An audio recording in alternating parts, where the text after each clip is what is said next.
সবাইকে নতুন একটা ভিডিওতে স্বাগত। পিএসসি ফুড এসআই পরীক্ষায় অ্যাডমিট কীভাবে ডাউনলোড করবেন আজকে সেই ভিডিও নিয়ে আলোচনা করব। প্রথমে গুগলে যাবেন, গুগলে যাওয়ার পরে এখানে কি WBPSC এই অপশানটা ঢুকবেন।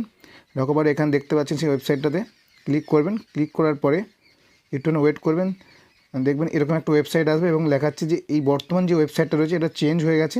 চেঞ্জ হয়েছে কি psc.wb.gov.in। এখানে এই ওয়েবসাইটে ক্লিক করবেন। ক্লিক করার কিছু ওয়েট করবেন। ওয়েট করার নিচের দিকে আসলে দেখতে পাবেন কেন রয়েছে ক্যান্ডিডেট কর্নার বলে, এখানে অ্যাপ্লিকেশন অনলাইন এই অপশানটা ক্লিক করবেন। ক্লিক করার পর এখানে আপনি দেখছেন ডাউনলোড অ্যাডমিট কার্ড বলে একটা অপশান আছে, ওই অপশানতে ক্লিক করবেন। ক্লিক করার পর ঠিক এরকমটা পেজ ওপেন দেখতে পাচ্ছেন, ডাউনলোড অ্যাডমিট কার্ড, ওই অপশানতে ক্লিক করবেন। কিছুক্ষণ ওয়েট করবেন, ঠিক এরকম টপ আপ আসবে। এখানে দুরকমভাবে আপনি ডাউনলোড করতে পারেন, একটা রয়েছে অ্যাপ্লিকেশন আইডি দিয়ে আর ফার্স্ট নাম দিয়ে। আমি অ্যাপ্লিকেশন আইডি দিয়ে ডাউনলোড করব।